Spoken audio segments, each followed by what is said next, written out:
Capítulo 2. Lección 2. ¿Por qué impartir educación financiera? No se trata de cuánto dinero hagas, se trata de cuánto dinero guardas. En 1990, Mike tomó el control del imperio de su padre, y de hecho, puedo decir que está haciendo un mejor trabajo que su antecesor. Nos vemos 1 o 2 veces al año en el campo de golf. Él y su esposa tienen más dinero de lo que podría uno imaginar. El imperio de mi padre rico está en las mejores manos, y Mike, a su vez, está preparando a su hijo para que tome su lugar, de la misma forma en que su padre nos preparó a nosotros. En 1994, a la edad de 47 años, me retiré. Kim, mi esposa, tenía 37. El retiro no significó dejar de trabajar, sino ser capaces de bloquear cambios catastróficos no previstos, lograr que nuestra fortuna crezca de forma automática y que siempre esté un paso adelante de la inflación. Nuestros activos son suficientemente grandes para seguir creciendo por sí mismos. Es como plantar un árbol. Lo riegas por años y luego, un buen día, ya no te necesita. Sus raíces están bien arraigadas y, ahora, él puede darte su sombra para que la disfrutes. Mike eligió dirigir el imperio y yo retirarme. Cada vez que hablo sobre dinero con diversos grupos de gente, suelen pedirme recomendaciones. ¿Cómo empiezo?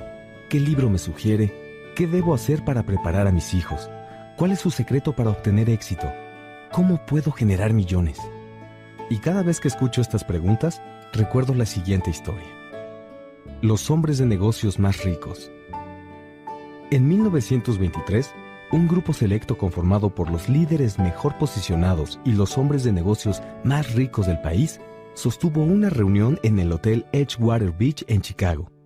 Entre ellos se encontraban Charles Schwab, director de la mayor compañía acerera independiente; Samuel Insull, presidente de la empresa de servicio público más grande del mundo; Howard Hobson, director de la compañía de gas más importante; Ivar Kruger, presidente de International Match Company, una de las mayores empresas del mundo en aquel entonces; Leon Fraser, presidente del Banco de Acuerdos Internacionales; Arthur Cotton y Jesse Livermore, 2 de los más grandes especuladores de acciones; y Albert Fall, miembro del gabinete del presidente Harding. 25 años después, 9 de esos titanes terminaron su vida de la siguiente manera. Schwab murió sin un centavo tras vivir 5 años con dinero prestado. Insull murió en la bancarrota en el extranjero. Y Kruger y Cotton también murieron estando en quiebra. Hobson se volvió loco. Whitney y Albert Fall fueron liberados de prisión, y Fraser y Livermore se suicidaron. Dudo mucho que alguien pueda explicar qué le sucedió a estos hombres en realidad. Si observas la fecha, 1923, notarás que esto pasó antes del colapso de la Bolsa de Valores de 1929 y de la Gran Depresión, hechos que, sospecho, tuvieron gran impacto en estos hombres y sus vidas. El punto es que actualmente vivimos cambios mucho más notables y rápidos que los que experimentaron ellos. En mi opinión, en los años subsecuentes habrá muchos colapsos y estallidos que imitarán las subidas y bajadas que estos hombres enfrentaron. Por lo pronto, me preocupa que haya tanta gente enfocada en el dinero en lugar de en su educación. Si la gente está preparada para ser flexible, para mantener la mente abierta y para aprender, les será más fácil volverse cada vez más rica a pesar de la rudeza de los cambios. Pero si cree que el dinero resolverá los problemas, se enfrentará a muchas dificultades. La inteligencia resuelve los problemas y produce dinero, pero el dinero, sin inteligencia financiera, es dinero que desaparece pronto. La mayoría de la gente no comprende que en la vida no se trata de cuánto dinero hagas, sino de cuánto dinero guardes. Todos hemos escuchado historias acerca de ganadores de la lotería que eran pobres, se volvieron ricos y volvieron a ser pobres. Ganan millones, pero en muy poco tiempo vuelven a estar en donde comenzaron. O historias acerca de atletas profesionales que también obtuvieron millones siendo muy jóvenes y 10 años después están durmiendo debajo de un puente. Recuerdo muy bien la historia de un joven basquetbolista que tenía muchísimo dinero hace un año. Hoy, a los 29, declara que sus amigos, su abogado y su contador robaron su dinero, por lo que se vio forzado a trabajar en un lavado de autos y a ganar el salario mínimo, de donde lo despidieron porque se negó a quitarse su anillo de campeonato mientras lavaba los autos. La historia se difundió a través de los noticieros de todo el país. Ahora el joven se encuentra apelando la decisión, argumentando privaciones y discriminación.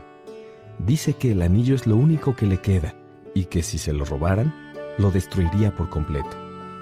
Conozco a mucha gente que se volvió millonaria de forma instantánea, y aunque me alegra que las personas tengan cada vez más dinero, siempre les advierto que a la larga no se trata de cuánto dinero hagas, sino de cuánto puedes conservar y durante cuántas generaciones. Es por eso que cuando me preguntan, ¿cómo empiezo? Dime cómo volverme rico pronto. Muchos terminan decepcionados, pues les respondo lo que Padre Rico me dijo cuando era niño. Si quieres ser rico, tienes que recibir educación financiera. Esa era la noción que él me inculcaba cada vez que estábamos juntos. Como ya lo mencioné, mi padre pobre insistía en la importancia de leer libros, en tanto que mi padre rico insistía en la necesidad de la educación financiera. Si vas a construir el edificio Empire State, lo primero que tienes que hacer es cavar un agujero enorme y rellenarlo con materiales resistentes. Si vas a construir una casa en los suburbios, solo tienes que extender una placa de 6 pulgadas de concreto. En su deseo de volverse rica rápidamente, la mayoría de la gente trata de construir el Empire State sobre una placa de 6 pulgadas. Nuestro sistema escolar, creado en la era de la agricultura, continúa creyendo en casas sin cimientos. Los pisos sucios siguen de moda. Por eso los chicos se gradúan de la escuela prácticamente sin cimientos financieros.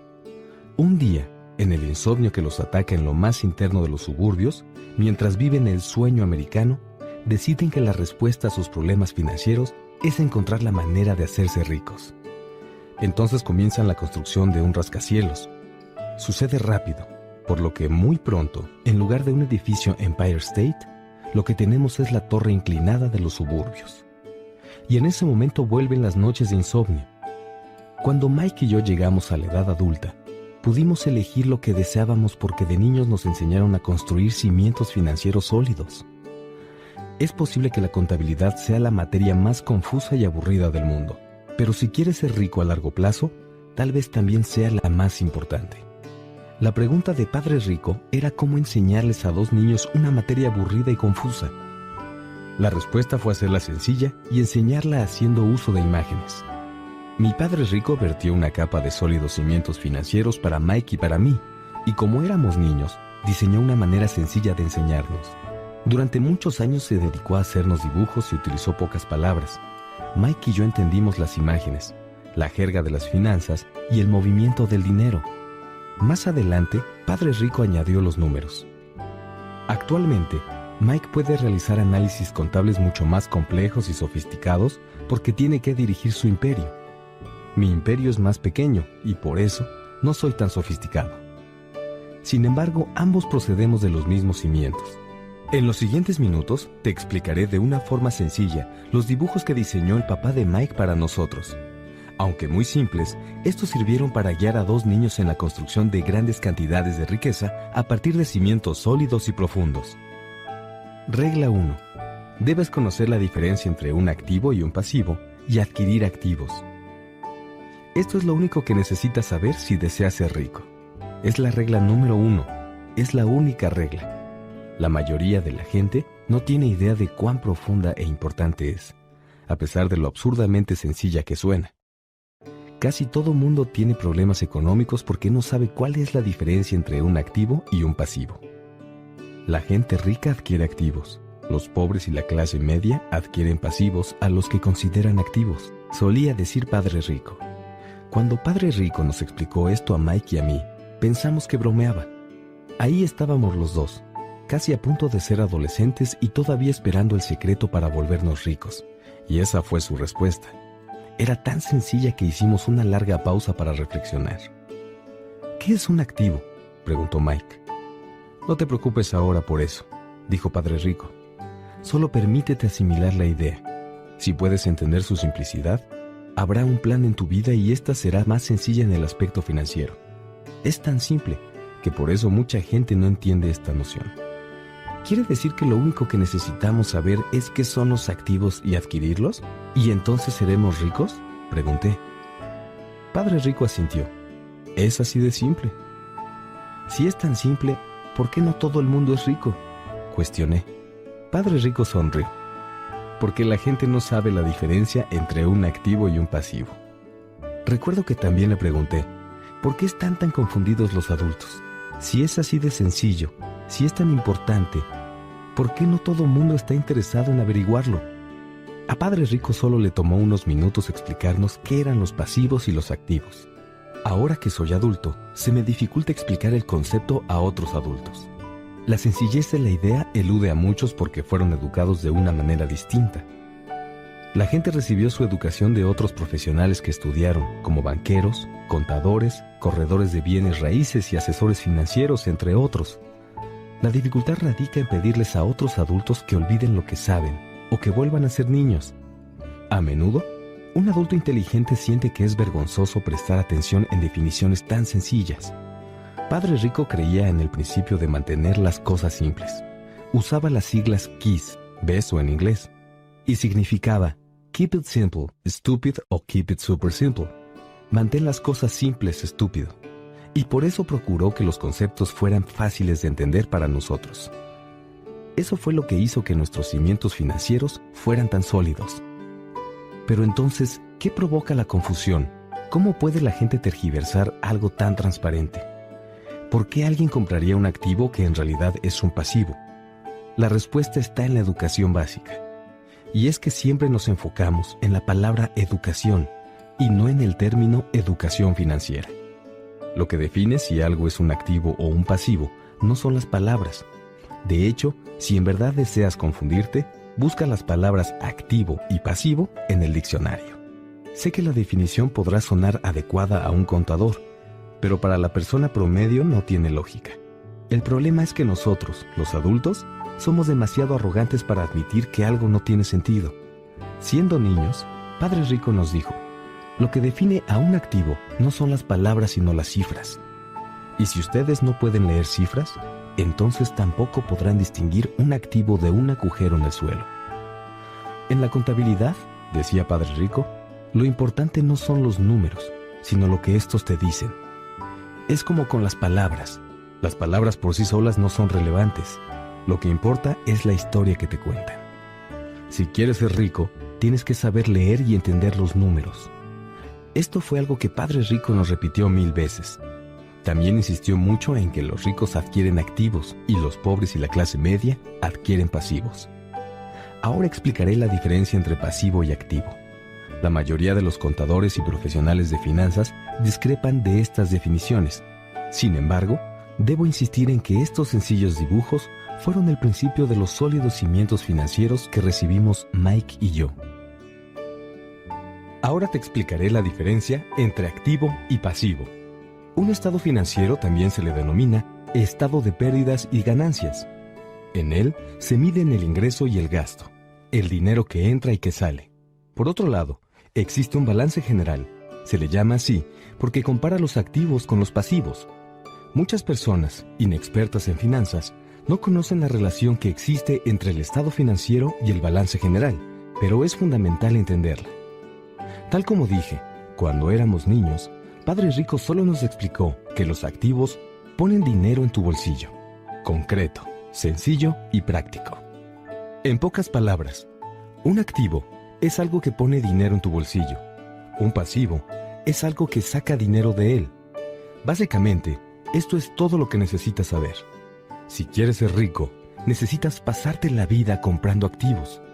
Si quieres ser pobre o pertenecer a la clase media, pásate la vida comprando pasivos. Los problemas económicos surgen debido a que la gente no cuenta con educación, ni en lo que se refiere al lenguaje, ni a los números. Si una persona tiene problemas financieros, es porque hay algo que no entiende, ya sea en palabras o en números. Es por eso que si deseas ser rico y conservar tu fortuna, es importante que recibas educación financiera en el aspecto del lenguaje y en el de los números. Otro término que debes conocer es flujo de efectivo. Pero, ¿qué es? Es la forma en que el efectivo se mueve entre el estado financiero y el balance general. Los números por sí mismos no significan mucho, son como las palabras fuera de contexto. Lo que cuenta es la historia.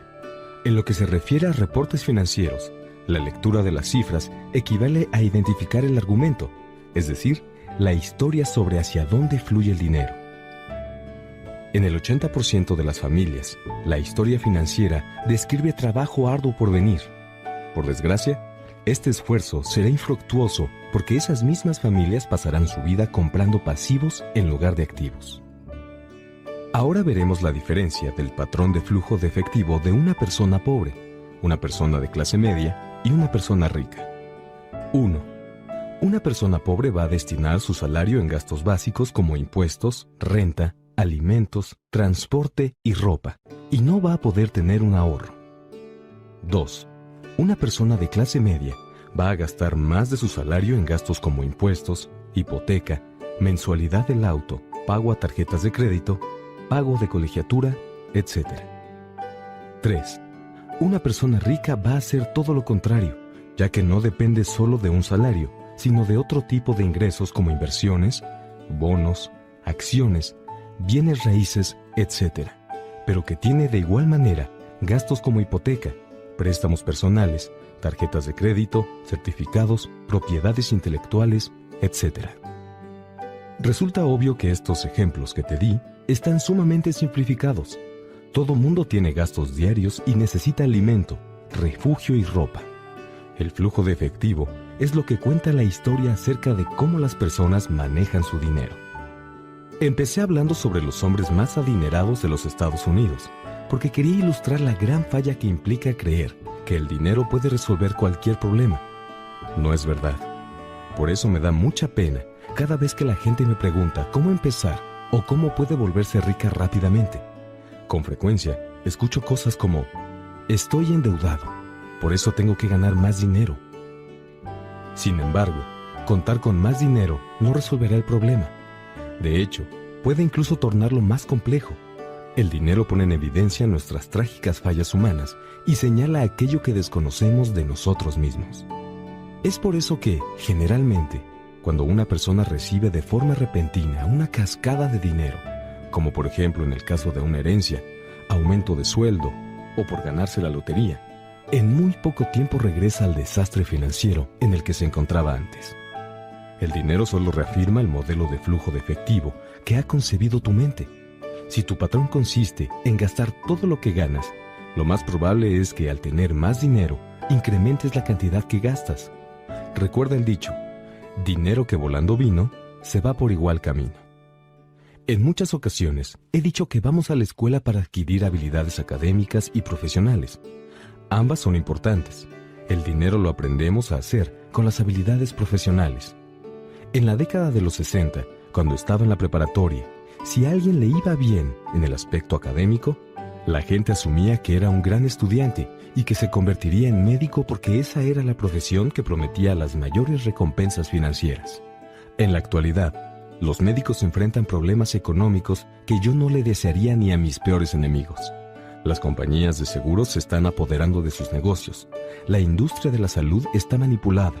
El gobierno interviene y además abundan las demandas por negligencia. Hoy en día los niños quieren convertirse en atletas famosos, en estrellas de cine o de rock, en reinas de belleza o directores de grandes empresas, porque esas son las profesiones que proveen fama, dinero y prestigio. Es por esto que cuesta tanto trabajo mantener motivados a los chicos en las escuelas. Ellos saben que el éxito profesional ya no está vinculado exclusivamente al académico, como alguna vez lo estuvo. Debido a que los estudiantes abandonan la escuela sin habilidades financieras, millones de personas con preparación académica logran ejercer su profesión con éxito, pero más adelante siempre enfrentan problemas económicos. Trabajan con más ahínco, pero siguen estancadas. Y es que lo que hace falta en su educación no es el conocimiento sobre cómo hacer dinero, sino cómo manejarlo. A esto se le llama aptitud financiera. Es lo que haces con el dinero en cuanto lo recibes, cómo evitas que otros te lo quiten, saber conservarlo por más tiempo y cómo hacer que trabaje intensamente para ti. La mayoría de la gente no entiende por qué tiene problemas económicos, porque tampoco entiende la mecánica del flujo de efectivo. Es decir, hay quienes tienen una sólida preparación académica y son exitosos en el ámbito profesional, pero como carecen de educación financiera, tienen que esforzarse mucho más de lo que deberían, porque eso es lo único que aprendieron a hacer y desconocen cómo lograr que el dinero trabaje duro para ellos. La búsqueda del sueño financiero se transforma en una pesadilla. La típica historia de la gente que trabaja con ahínco es un patrón en sí misma. Las jóvenes parejas de felices recién casados con preparación académica se mudan a sus departamentitos rentados. Ya allí, descubren que están ahorrando porque son dos personas viviendo en el mismo lugar por una sola renta. El problema es que el departamento es pequeño y la pareja no tiene suficiente espacio. Así, deciden capitalizar el ahorro y se fijan como meta comprar su casa soñada, el nido para tener hijos. Ahora cuentan con 2 sueldos y comienzan a enfocarse en sus carreras. Sus ingresos se van incrementando y a medida que sucede, los gastos también aumentan. Los impuestos representan el mayor gasto para casi toda la gente. Muchos creen que el impuesto que más los despoja es el impuesto por ingresos. Sin embargo, entre los estadounidenses es el de seguridad social. Como empleado, todo parece indicar que la tasa del impuesto de seguridad social, combinada con el de Medicare, es de apenas 7.5%, pero en realidad es el 15%, porque el empleador tiene que darle a seguridad social una cantidad igual a la que pagan los empleados. Básicamente se trata de dinero que tu empleador no te puede entregar a ti. Para colmo, tú tienes que pagar impuestos por ingresos sobre la cantidad que se deduce de tu sueldo por el impuesto de seguridad social. Este es un ingreso que nunca recibiste, porque el empleador lo retuvo y lo entregó directamente a esta institución. Volviendo a la joven pareja, ahora veremos que como sus ingresos se incrementan, deciden comprar la casa que han soñado. Cuando están en ella, tienen que pagar un nuevo impuesto, el impuesto sobre la propiedad. Luego la pareja compra un auto nuevo, muebles y enseres que vayan de acuerdo con su nueva casa. De repente la pareja despierta y descubre que su columna de pasivos está repleta de deudas por hipoteca y tarjetas de crédito. Los pasivos se incrementaron. Ahora los recién casados están atrapados en la carrera de la rata. En poco tiempo llega un bebé y tienen que trabajar más. El proceso se repite. Ingresos mayores generan impuestos mayores. A este fenómeno se le conoce en inglés como bracket creep y significa que el ingreso está sujeto a más impuestos, pero no necesariamente implica mayor poder adquisitivo. Luego llega una tarjeta de crédito por correo. La pareja la usa, la pone hasta el tope. Luego reciben la llamada de una empresa de préstamos. Les dicen que su mayor activo, es decir, la casa que tienen, incrementó su valor. Debido a que el crédito de la pareja es bueno, la empresa les ofrece un préstamo para consolidación de deudas y les dice que lo más inteligente que pueden hacer es deshacerse de las deudas de mayor interés, por lo que deben saldar las deudas en tarjetas de crédito. Además les explican, el interés sobre la casa implica una deducción de impuestos. La pareja toma el consejo y paga las deudas con altos intereses de las tarjetas. Ambos respiran aliviados porque las tarjetas están cubiertas. Ahora metieron la deuda del préstamo personal a la hipoteca. Los pagos bajan porque extendieron la deuda a 30 años. Parece ser lo más inteligente que se puede hacer. Entonces, un vecino los invita a ir de compras porque hay una venta especial por el Día de los Caídos. La pareja promete que solo irá a ver, pero lleva la tarjeta de crédito, por si acaso. A cada rato me encuentro a esta pareja. Los nombres y apellidos cambian, pero el problema económico es el mismo. Vienen a mis conferencias para escuchar mis consejos. Luego me preguntan, ¿nos puede decir cómo hacer más dinero? No alcanzan a ver que su verdadero problema está en la forma en la que eligen gastar el dinero que sí tienen. Todo es consecuencia de su nula educación financiera y de que no conocen la diferencia entre un activo y un pasivo. Tener más dinero rara vez es la solución a los problemas económicos. La inteligencia es la solución. Tengo un amigo que no deja de repetir la siguiente frase a la gente endeudada. Si descubres que estás atrapado en un agujero en la tierra, deja de cavar. Cuando era niño, a menudo mi padre nos decía que los japoneses estaban muy conscientes de 3 poderes: el poder de la espada, de la joya y del espejo. La espada simboliza las armas. Estados Unidos ha gastado billones de dólares en armas, por lo que ahora tiene una poderosa presencia militar en el mundo. La joya simboliza el dinero. Hay algo de cierto en el refrán: recuerda que la regla de oro es que quien tiene el oro es el que hace las reglas. El espejo simboliza el conocimiento de uno mismo. Según las leyendas japonesas, el conocimiento personal es el poder más importante de los 3.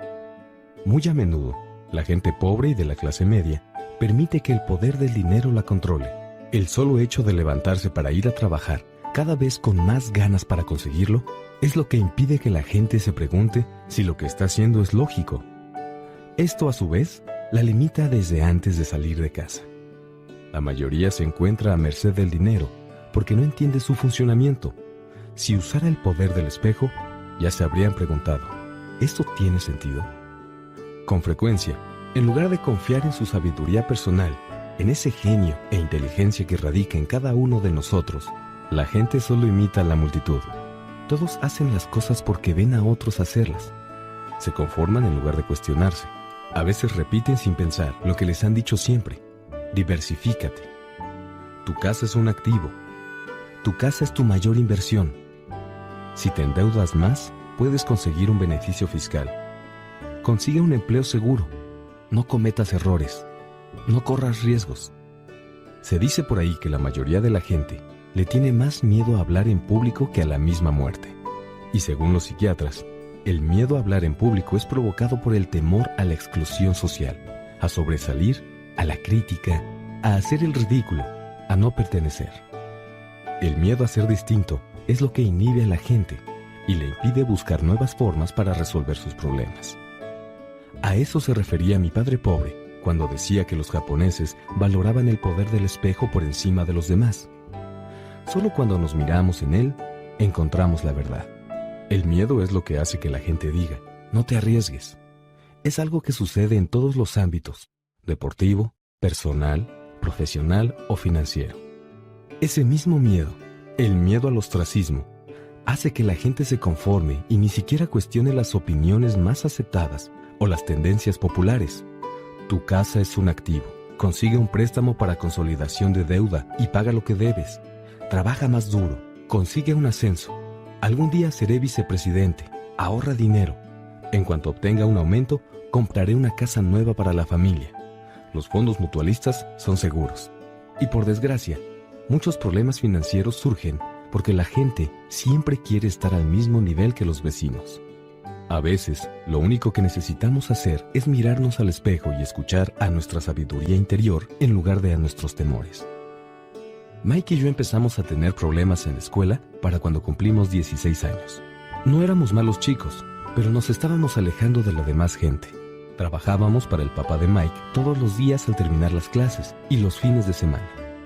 A veces, después del trabajo, pasábamos horas con padres ricos sentados a la mesa, mientras él se reunía con sus banqueros, abogados, contadores, corredores inversionistas, gerentes y empleados.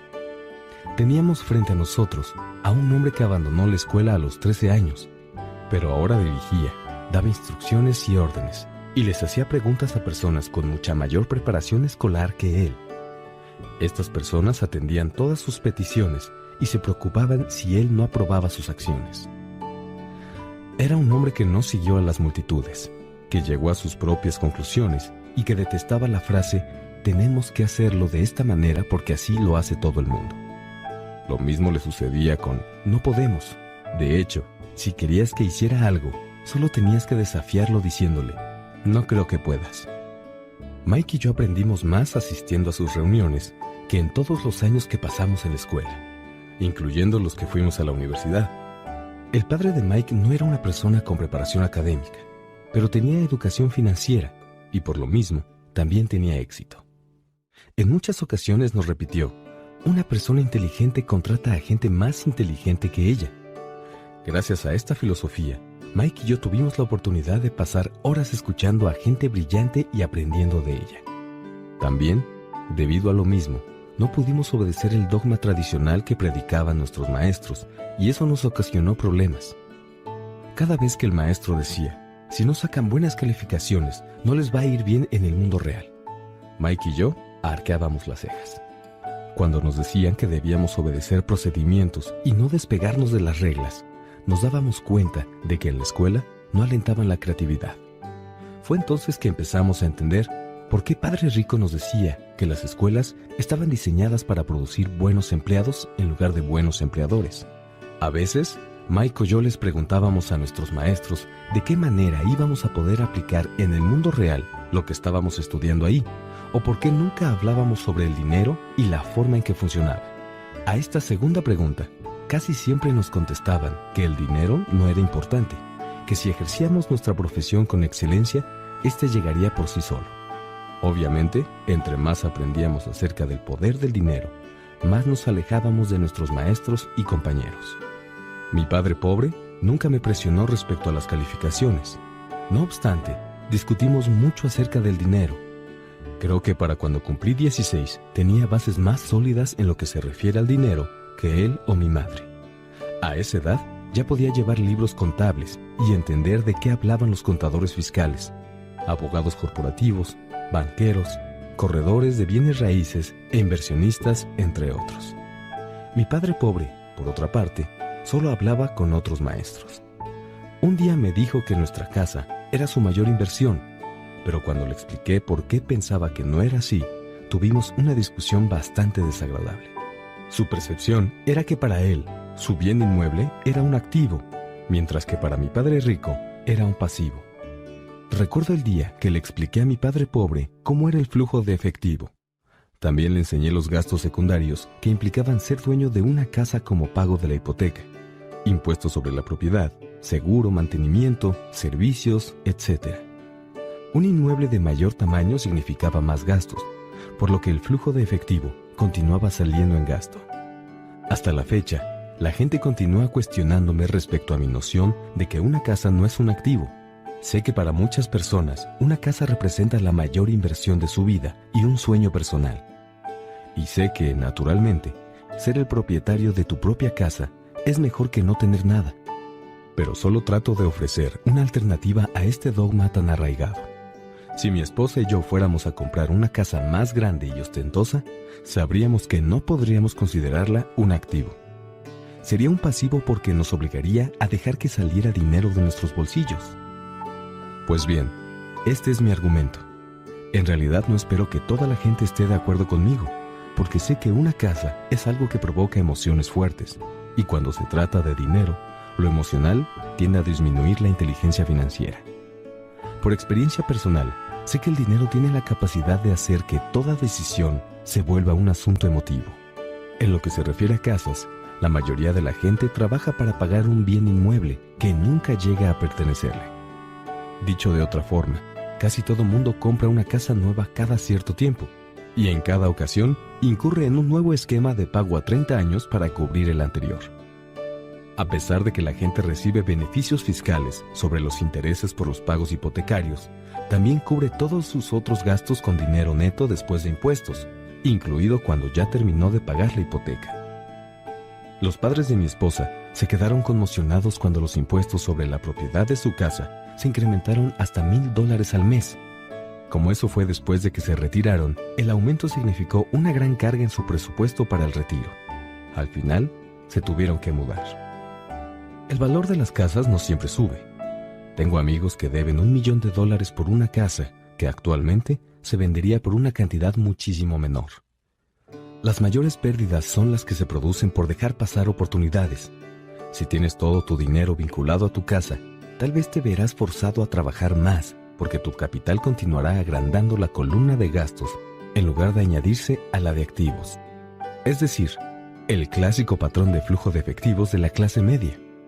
Si una pareja joven colocara más dinero en su columna de activos desde un principio, los años de vejez le serían menos difíciles. Para entonces, los activos habrían crecido y estarían disponibles para cubrir gastos. Con mucha frecuencia, la casa en que uno habita solo sirve como un vehículo para solicitar un préstamo hipotecario para pagar los gastos que se van acumulando.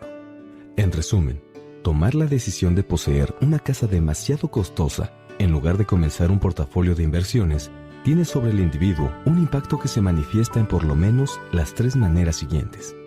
1. Pérdida de tiempo. Tiempo en que otros activos pudieron aumentar de valor. 2. Pérdida de capital adicional, que pudo invertirse en lugar de usarlo para pagar los altos costos de mantenimiento que están relacionados directamente con la casa. 3. Pérdida de educación. Con frecuencia, La gente incluye su casa, sus ahorros y sus planes de retiro en la columna de activos. Como no tiene dinero para invertir, sencillamente no lo hace. Lo anterior implica que nunca acumula experiencia en inversiones y por eso, la mayoría de las personas nunca llega a ser lo que en el ámbito financiero se conoce como inversionista sofisticado. Para colmo, las mejores inversiones se las ofrecen en primer lugar a los inversionistas más experimentados, quienes a su vez se las venden después a la gente que no le gusta correr riesgos. A pesar de todo, lo anterior no significa que no debas comprar una casa. Lo que quiero decir es que debes entender la diferencia entre un activo y un pasivo. Si yo quiero una casa más grande, entonces primero debo adquirir activos que generen el flujo de efectivo para pagarla. El estado financiero personal de mi padre pobre es reflejo de la vida de una persona que terminó atrapada en la carrera de la rata. Su gasto se equipara a su ingreso y eso le impide guardar lo suficiente para invertir en activos. Como resultado, los pasivos siempre son mayores. Es decir, los ingresos y gastos de padre pobre son equivalentes, pero sus pasivos son mayores que sus activos. Al igual que padre pobre, los ingresos y gastos de padre rico son equivalentes, pero sus activos son mayores que sus pasivos, ya que son los resultados de una vida dedicada a invertir. ¿Por qué los ricos se vuelven más ricos? Al analizar el estado financiero de mi padre rico, me di cuenta de por qué los ricos se vuelven más ricos. Sus activos generan ingresos más que suficientes para cubrir los gastos y el balance se reinvierte de la misma manera. Esta sigue creciendo y por lo tanto, los ingresos que produce también se multiplican. Como resultado, los ricos se vuelven más ricos. ¿Por qué la clase media tiene dificultades? La clase media se encuentra en un estado permanente de contrariedades.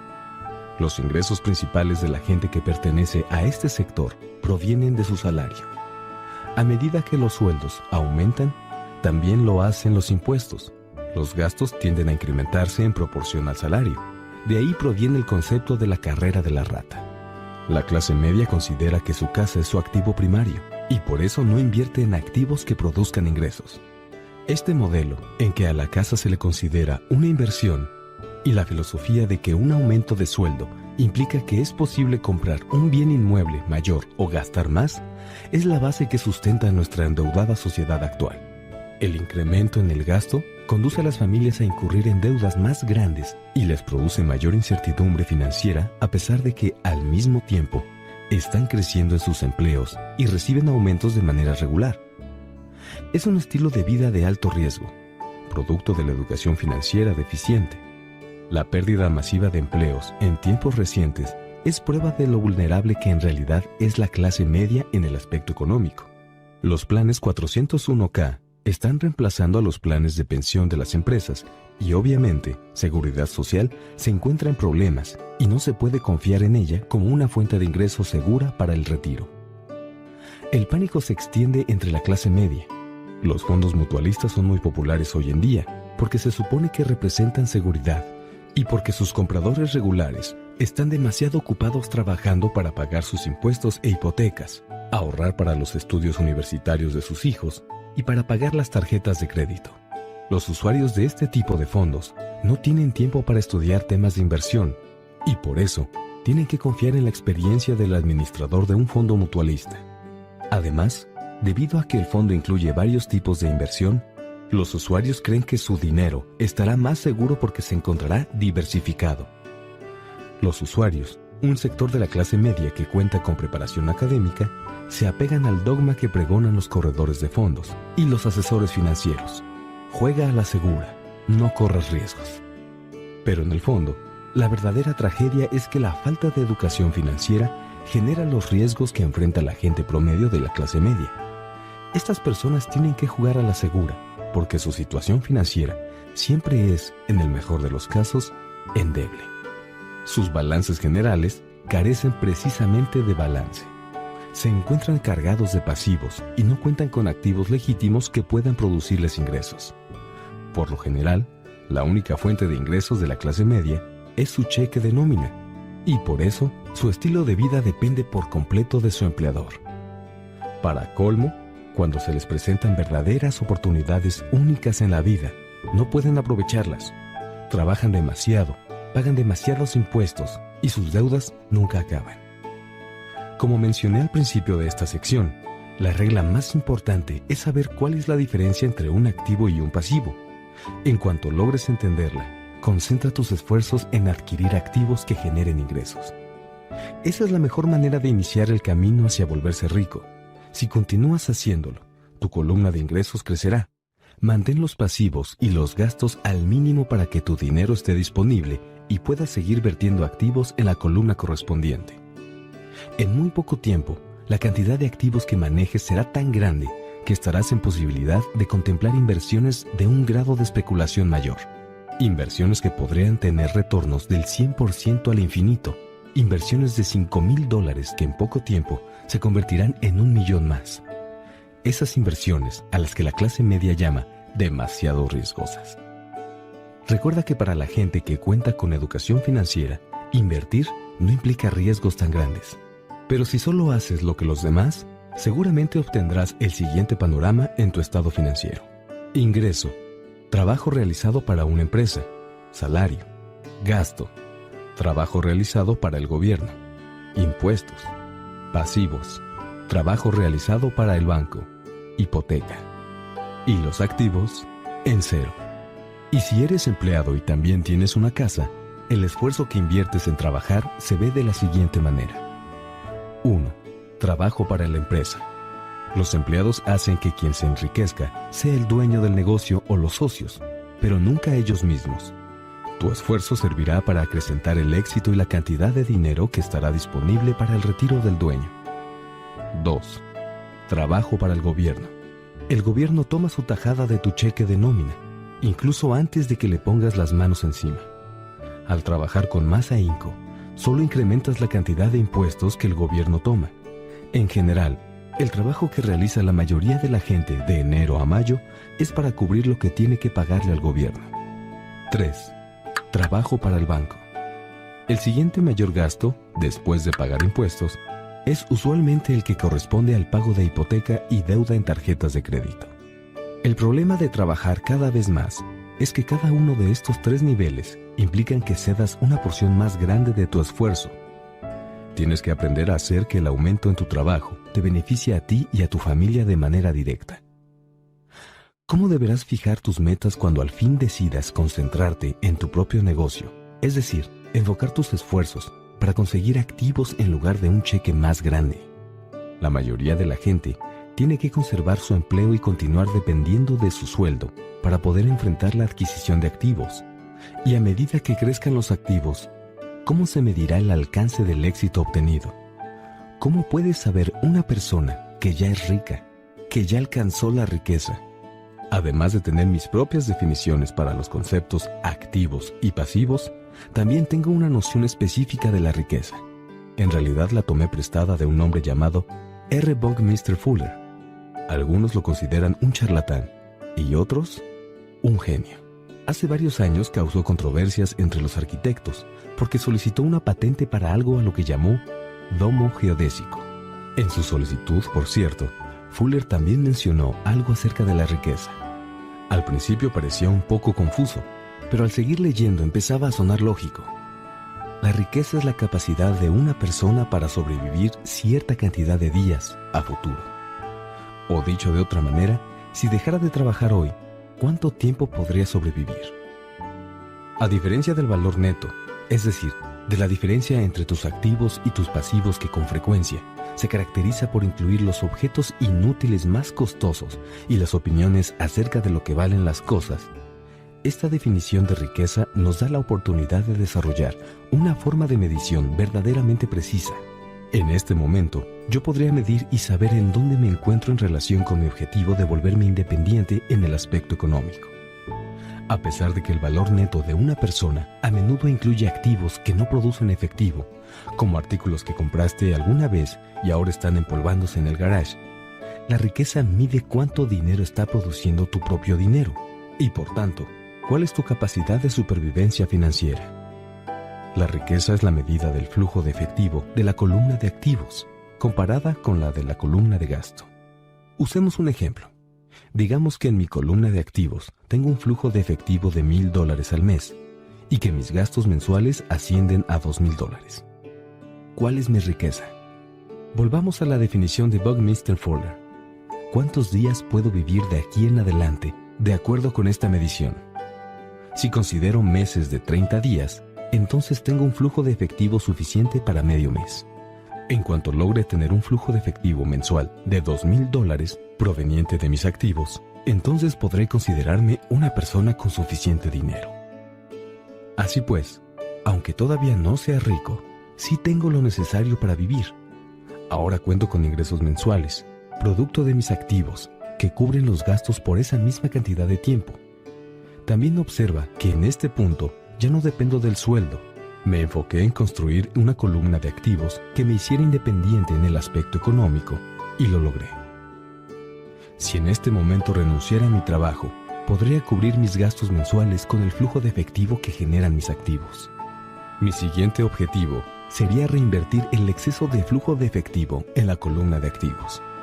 Entre más dinero va a esa columna, más crece esta. Asimismo, entre más crecen mis activos, más incrementa el flujo de efectivo. Y, siempre y cuando mantenga mis gastos por debajo del flujo de efectivo proveniente de dichos activos, seguiré siendo más rico cada vez y obtendré más ingresos de fuentes que no tienen que ver con el trabajo físico que desarrollo todos los días.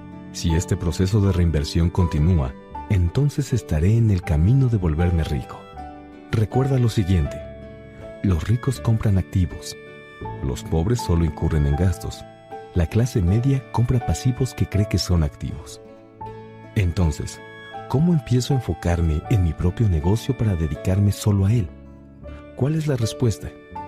Escucha al fundador de McDonald's en el siguiente capítulo.